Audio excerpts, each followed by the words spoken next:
ายดีสบายดีพ่อแม่พี่น้องเบิดสุขสุขคนเบิดสุมองสุบอดเด้อพี่น้องเด้ออันนี้แม่ตากลับมาเฮ็ดสวนพี่น้องเลยขุดขี้ดินเฮ็ดสวนพี่น้องฝนตกแม่ตาก็เลยฝนตกขนาดพี่น้องมันดินซุ่มแม่ตาก็เลยมาเฮ็ดเนาะแม่ตาก็ขุดไปได้หลายเติบแหละเฮ็ดได้หลายเติบปลูกเบี้ยมักเล่นพี่น้องเลยเบี้ยมักเล่นเบี้ยมักแตงหมู่อันนี้แฟนแม่ตาเพิ่นเอาให้แม่ตาก็เลยมากดหนานหมูจักสิปลูกมันอย่างได้พี่น้องก็สิปลูกอันนั้นผักสลัดปลูกมันอย่างแหละปลูกเบี้ยมักเพชรมันอย่างเนาะอยากได้ผักนางตู้แล้วมาปลูกมันบ่มีพี่น้องอยากได้ผักตู้มาปลูกแม่ตาก็กดไปได้หลายเติบแหละพี่น้องจากแม่ตาสิปลูกอย่างได้ปลูกกดแล้วเห็ดหนานแล้วค่อยว่ากันเนาะพี่น้อง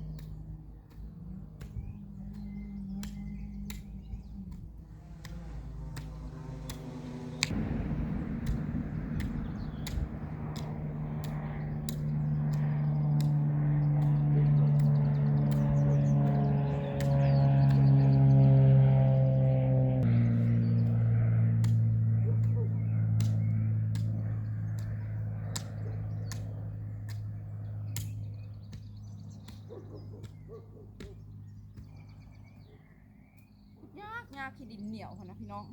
เหงื่อแตกเหงื่อแตนเราจะได้หนานพักหนานนึงพี่น้องเอ้ย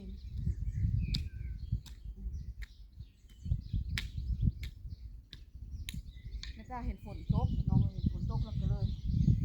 มาคุดเนาะมาแต่ที่วันแม่งั้นพอคุดพอได้ปลูกจากเล็กจากน้อยนะพี่น้อง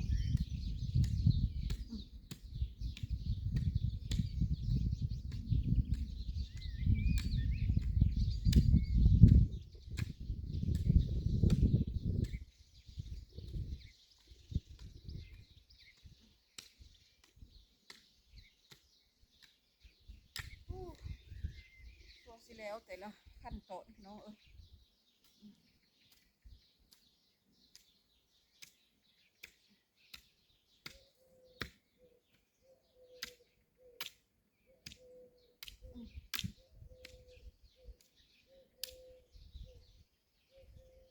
ก้อนหินก็หลายพี่น้อง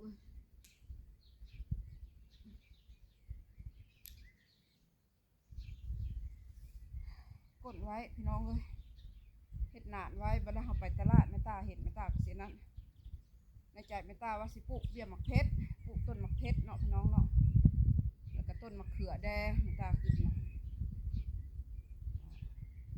เบิ่งนั่นแหละแล้วก็สิเอาสลัดมาปลูกน้อยนึงเนาะพี่น้องเนาะแล้วก็หอมป้อมแดงหนานเดี่ยวน้อยๆหอดเจาะนะเห็ดสวนครัวพี่น้องพอได้กินพอได้เก็บใส่แรงใส่งายเฮาพอได้ซื้อเพิ่นเนาะพี่น้อง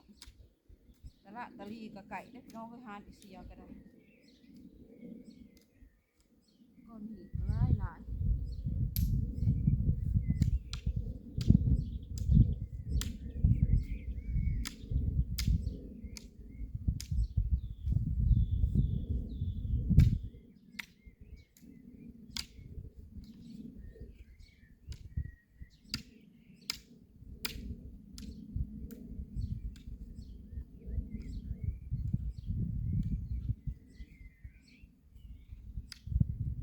ก็สิซับให้หัวหญ้านี่มันออกจากขี้ดินนะพี่น้องขี้ดินแตกออกกัน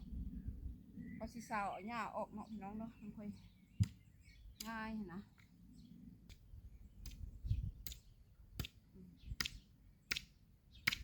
ปลูกไว้ก็พอได้เก็บกินแม่ตาก็สิเอาหอมพอมาปลูกเลยถ้ามีผักชีก็สิเอาผักชีมาวาดนำพี่น้อง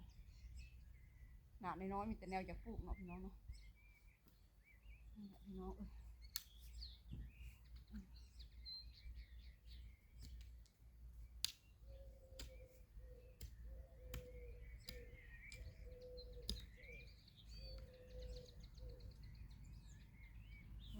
ก้อนใหญ่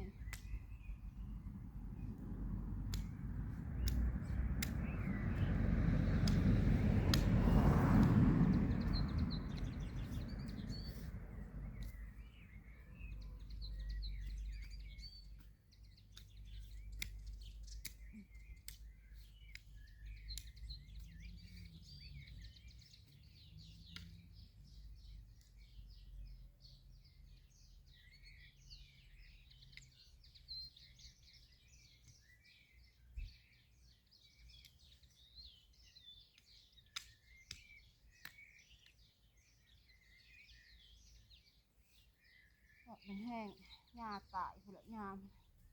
มันแดดแล้วไม่ตาเขาสิมาสาวออกพี่น้องสาวเอาหญ้านะออกพี่น้องออกหญ้าเก็บก้นหนีออก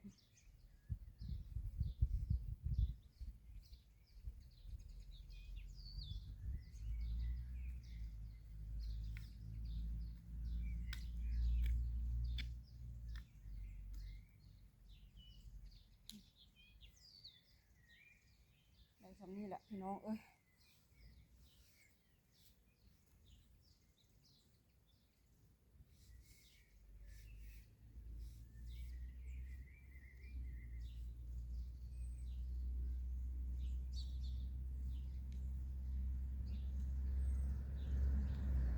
บ้านไม่ตาสาวหญ้าเอาแล้วเขาจะเอาคาดมากวด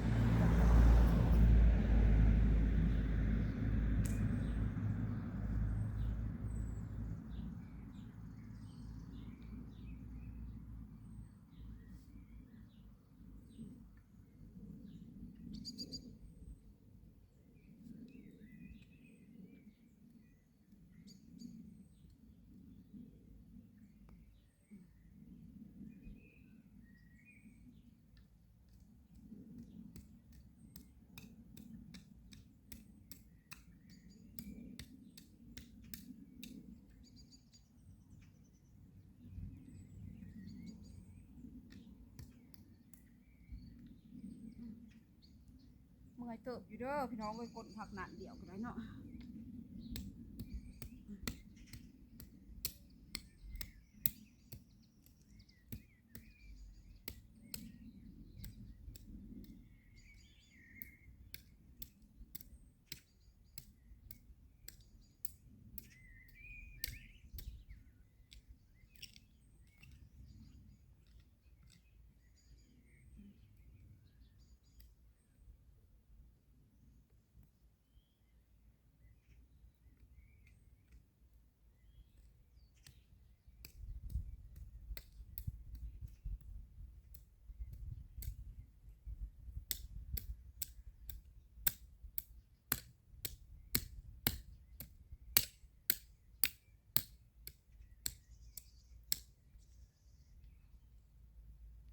บ้านไม่ตามาเจาะบึ้ง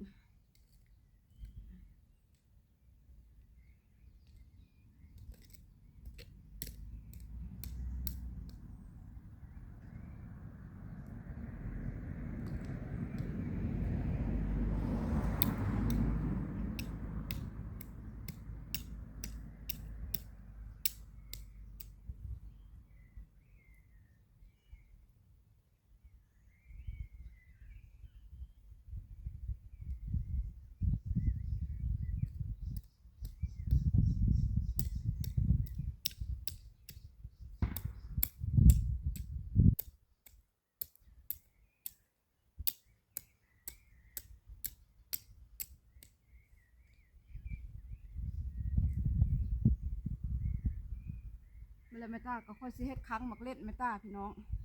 สิเอาเล็กเอาไม่ตาสิเอาเล็กมาใส่เอาบอกแฟนแล้วจะคนสิเฮ็ดให้บ่ยังเพิ่นบ่มีเวลาเพิ่นบ่มีเวลาไม่ตาก็เฮ็ดเองพี่น้อง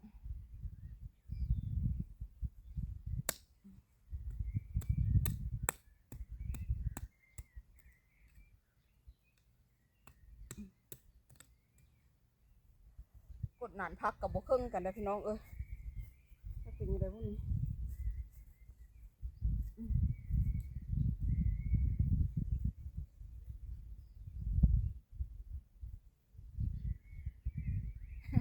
ทางนั้นกดจอมทางนี้ปากเวอพี่น้องบ่ท่อกันไม่กล้าขุดบ่ท่อกันเนาะไม่กล้าสิบ่ได้ขุดออกอีกบ่ทางนี้จอมพี่น้องทางนั้นผัดเวอง่ายได้เลยเนาะพี่น้องเนาะซ้ำนี้ก็ยากแล้วพอได้ปลูกไม่กล้าก็สิเศร้าแล้วได้พี่น้องแบบนี้เมื่อยแล้วพี่น้องไม่กล้าเฮ็ดโดดเติบแล้ว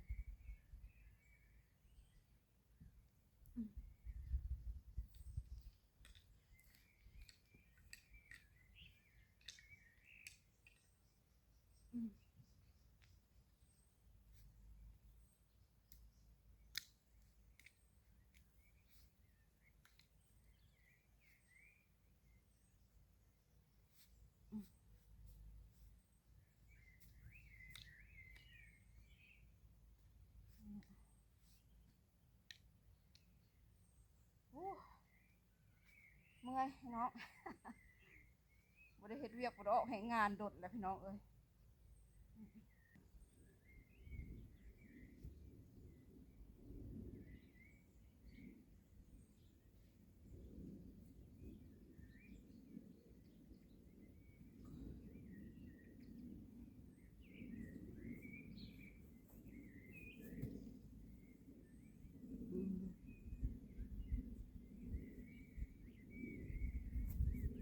ไม่กล้าต้องเอาออกน้อยนึงบ่ดีพี่น้องเอ้ยต้องเอาออกน้อยนึง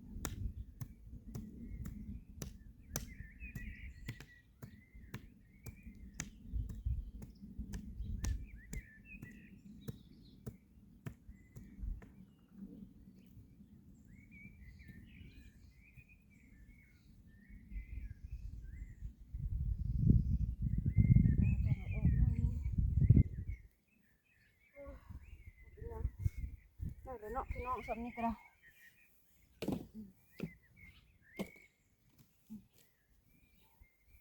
ตากระสิปะไว้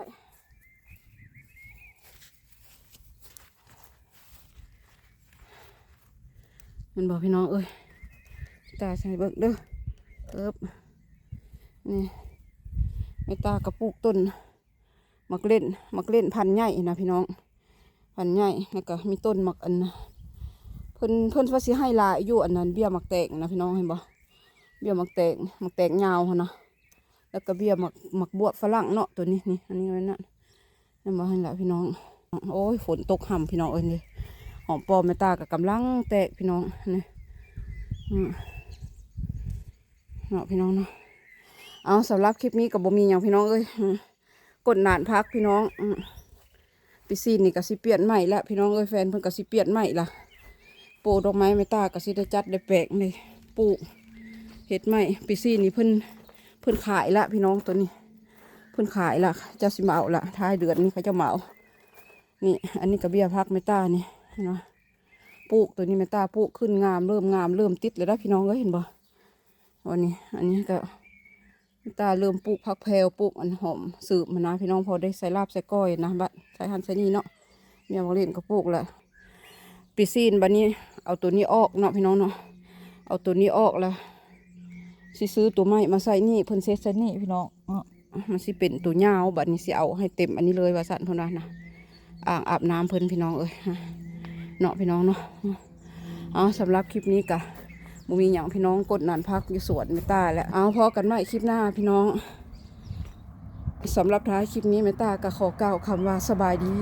พี่น้องเลยไปละโชคดีร่ำรวยอยู่ดีมีแหงเบ้อสุขูสุขคนความเจ็บจะได้ความไข้จะมีโชคดีตลอดไปจ้าพี่น้องไปละบ๊ายบาย